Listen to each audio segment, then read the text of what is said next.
மயில் பாண்டியனுக்கும் சரவணனுக்கும் டிஃபன் எடுத்துட்டு கடைக்கு கிளம்பிக்கிட்டு இருப்பாங்க. அதுக்குள்ள சரவணன் வீட்டுக்கு வந்துருவாரு. உள்ள வந்த சரவணன் மயிலு கிட்ட அம்மா எங்க அப்படின்னு கேட்பாரு. மயில் பின்னாடி வேலை பண்ணிக்கிட்டு இருக்காங்க அப்படின்னு சொன்னதும், நீ டிஃபன் கொண்டு வரதெல்லாம் இருக்கட்டும், அதை இப்படி கொடு அப்படின்னு சொல்லிட்டு மயில் கையில இருந்த டிஃபன் கேரியர் கூடைய வாங்கி கீழே வச்சுட்டு மயிலை தரன்னு இழுத்துட்டு அவங்க ரூம்குள்ள போவாரு. ரூம்குள்ள போனதும் மயிலுக்கிட்ட, நீ என்ன டிராமா பண்ணிக்கிட்டு இருக்க? நானும் போதுன்னு பார்த்துக்கிட்டே இருக்கேன். காலையில சட்டையை வச்சு ஒரு டிராமா பண்ற, இப்ப சாப்பாடை வச்சு ஒரு டிராமா பண்ணிட்டு இருக்க.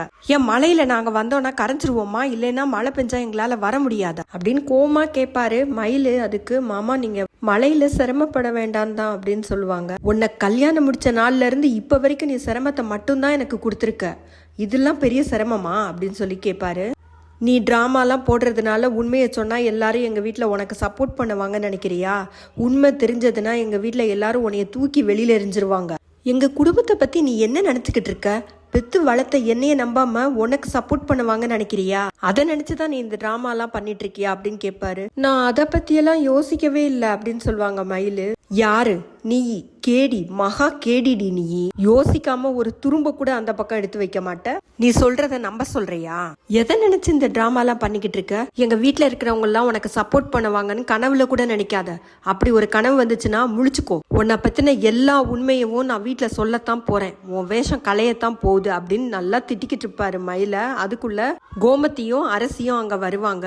சரவணன் கத்திக்கிட்டு இருக்கிறது வெளியில வரைக்கும் நல்லா கேட்கும். அதனால கோமதி கதவு தட்டுவாங்க. ஏய் சரவணா கதவை தர, என்ன பண்ற அப்படின்னு கேட்டுக்கிட்டு இருப்பாங்க. அதுக்குள்ள மயில் ஒரே நிமிஷத்துல டிராமா மாத்திருவாங்க. கோமதி கதவு பக்கத்துல நிக்கிறாங்க அப்படின்னு தெரிஞ்ச உடனேயே மயில் சரவணன் கிட்ட, என்ன அடிச்சு கொன்னுட்டு நான் செத்ததுக்கு அப்புறமாவது நிம்மதியா இருங்க அப்படின்னு சொல்லிட்டு அப்படி பேசுவாங்க. சரவணன், ஏய் கத்தாத அப்படின்னு சொல்லிக்கிட்டு இருப்பாங்க. அதுக்குள்ள வேகமா போய் கதவை திறந்துருவாங்க. கதவை திறந்து அத்தை அப்படின்னு சொல்லிட்டு அவங்க மேலேயே படுத்துக்கிட்டு அழுவாங்க. சரவணனை கூப்பிட்டு கோமதி நல்லா திட்டுவாங்க. ஏன்டா கடையில இருந்து உடனே வந்த? எதுக்கு நீ இப்ப இவகிட்ட சண்டை போட்டுக்கிட்டு இருக்க? என்னடா பிரச்சனை உங்களுக்குள்ள அப்படின்னு சொல்லிட்டு கேட்பாங்க. அதுக்குள்ள மயிலு, அத்தை இவர் என்னை அடிக்க கை ஓங்குனாரு, நல்ல வேளை நீங்க வந்தீங்க, நீங்க மட்டும் வரலன்னா என்னைய கண்டிப்பா அடிச்சிருப்பாரு அப்படின்னு சொன்ன உடனே கோமதி, என்னடா சரவணா இதெல்லாம், நீ நான் பெத்த பிள்ளை தானடா, ஏன்டா இப்படி எல்லாம் பண்ற அப்படின்னு சொல்லிட்டு கேட்பாங்க. சரவணன் உண்மையை சொல்றதுக்கு ட்ரை பண்ணுவாரு. அவங்க அம்மா கிட்ட, அம்மா நான் சொல்ல வந்தது என்னன்னு கேளுமான்னு சொல்லுவாரு. கோமதி என்ன சொல்லுவாங்கன்னா, நீ வாயை மூடு, நீ ஒண்ணுமே பேசாத, நீ கிளம்பி போ, நீ கடைக்கு போடா, நீ கடைக்கு முதல்ல கிளம்பு. இன்னைக்கு காலையில தான் இந்த பொண்ணுக்கு வாக்கு கொடுத்தேன், இனிமே சரவணனால எந்த பிரச்சனையும் வராதுன்னு. அதுக்குள்ள ஒரு சண்டையா? அரசியும் அவங்க அண்ணன் கிட்ட, அண்ணே நீ இப்படி பண்ணுவேன் கொஞ்சம் கூட எதிர்பார்க்கல அப்படின்னு சொல்லுவாங்க. சரவணன் கிளம்பி போனதும் மயிலு கிட்ட கோமதி எதனால சண்டைன்னு கேட்டுக்கிட்டு இருப்பாங்க. மயிலு புதுசா ஒரு டிராமாவை நல்லா பிளான் பண்ணி வச்சிருப்பாங்க. என்ன சொல்லுவாங்கன்னா, சரவணனுக்கும் இன்னொரு பொண்ணுக்கும் தொடர்பு இருக்கு, அதனாலதான் அவர் என்கிட்ட சண்டை போட்டுக்கிட்டே இருக்காரு, அவர் என் மேல தேவையில்லாம வீண் பழி சுமத்துறாரு, இன்னும் என்னென்ன பொய்யெல்லாம் என் மேல சொல்ல போறாரோ அதுக்காக தான் இப்படி எல்லாம் பண்ணிக்கிட்டு இருக்காரு, இன்னும் நிறைய பொய் சொல்லுவாரு, என் மேல வீண் பழி சொல்லுவாரு அப்படின்னு சொல்லுவாங்க. ஏன்னா இவங்க உண்மை எல்லாத்தையும் வீட்டுல அவர் சொல்ல போறாரு அப்படின்னு சொன்ன உடனே, இப்படி டிராமா பண்ணணும்னா வீட்டுல இருக்கிறவங்க எல்லாம் நம்புவாங்க தானே அப்படின்னு சொல்லிட்டு சொல்லுவாங்க. இன்னும் வீண் பழி சுமத்த போறாருன்னு அன்னைக்கே நான் சொன்னேன்ல அப்படின்னு சொல்லிக்கலாம்ல பேசும்போது, அதனால அப்படி சொல்லுவாங்க. அரசி அவங்க அண்ணிக்கிட்ட, அண்ணே அப்படி சொல்லுச்சா அப்படின்னு சொல்லி கேட்பாங்க. இல்ல நானா தான் சொல்றேன் அப்படின்னு சொல்லுவாங்க. கோமதியும், நீ எந்த விஷயத்துல வேணா சரவணனை தப்பு சொல்லு, நான் நம்புறேன், ஆனா இந்த விஷயத்துல கண்டிப்பா நான் நம்ப மாட்டேன் அப்படின்னு சொல்லிடுவாங்க. மீனா ஆஃபீஸ் முடிஞ்சு அவங்க வீட்டில் வந்து டயர்டாக அப்போ தான் உட்காருவாங்க. மீனா காஃபி எடுத்துகிட்டு வரட்டுமான்னு அவங்க அத்தை கேட்குற மாதிரியே அவங்க காதில் விழும். அதுக்குள்ளே யாரோ பெல் அடிப்பாங்க. கதவை திறந்து பார்த்தா மீனாவோட அம்மா அப்பா அங்கே வந்திருப்பாங்க. வீட்டுக்குள்ளே வந்து உட்காருவாங்க. மீனாவும் கூடவே உட்காந்துருவாங்க. அவங்க அம்மா மீனா கிட்ட, தண்ணி எடுத்துகிட்டு வாடி அப்படின்னு சொல்லுவாங்க. தண்ணி வாட்டர் பாட்டிலில் எடுத்துகிட்டு வந்து கொடுப்பாங்க. தண்ணி குடிச்சிட்டு அவங்க அப்பா மீனா கிட்ட, ஏன் மீனா குட்டி டிவியா வாங்கியிருக்கீங்க, நல்லா பெரிய டிவியா வாங்கிட வேண்டியதானே அப்படின்னு சொல்லுவாங்க.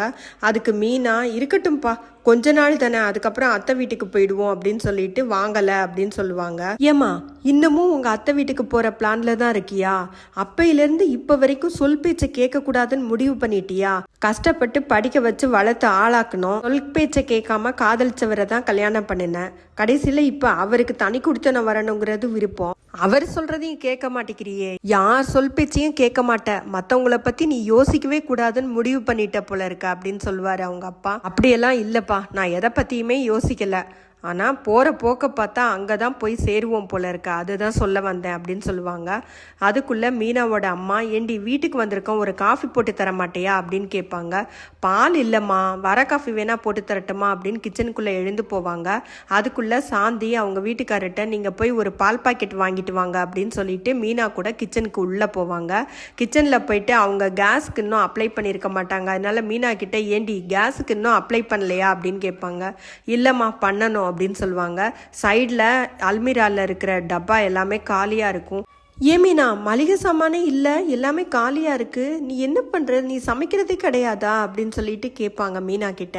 மீனா அவங்க அம்மா கிட்ட, இல்லைம்மா எனக்கு சமைக்க தெரியாது, உனக்கு தான் தெரியுமே 2 பேருக்கு எவ்வளவு ஆகும், என்ன பண்ணணும், எப்படி பண்ணணும், எதுவுமே எனக்கு தெரியாதுமா, மளிகை சாமான் எவ்வளவு தேவைப்படும், இதெல்லாம் எனக்கு தெரியாதுமா, அவ்வளோ தூரம் என்னால் பண்ண முடியாதுன்னு தான் பேசாமல் அத்தை சொன்ன வேலையை செஞ்சுட்டு அந்த வீட்லேயே நிம்மதியாக இருந்தேன். திடீர்னு தனி குடித்தனம் போகணும்னு சொன்னால் கண்ணை கட்டி காட்டில் விட்ட மாதிரி இருக்குமா, என்னால் ஒன்றுமே செய்ய முடியலை அப்படின்னு சொல்லுவாங்க.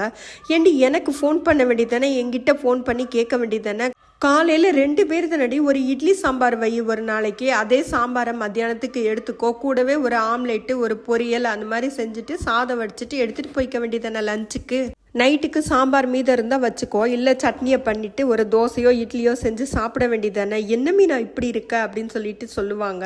இரு, நான் அப்பா கிட்ட சொல்லி எல்லா மளிகை சாமானும் வாங்குறேன்னு சொல்லிட்டு அவங்களுக்கு ஃபோன் பண்ணிட்டு எல்லா மளிகை சாமானையும் வாங்க சொல்லி ஃபோன் பண்ணி சொல்லிடுவாங்க. பாண்டியன் வீட்டில் கோமதி கிச்சனில் கீழே உட்காந்து சாப்பிட்டுக்கிட்டு இருப்பாங்க. பாண்டியன் உள்ள வருவாரு. என்ன கோமதி இங்கே உட்காந்து சாப்பிட்ற, எல்லாரும் சாப்பிடும்போது அங்கே உட்காந்து சாப்பிட வேண்டியதானே அப்படின்னு கேட்டுக்கிட்டு இருப்பாங்க.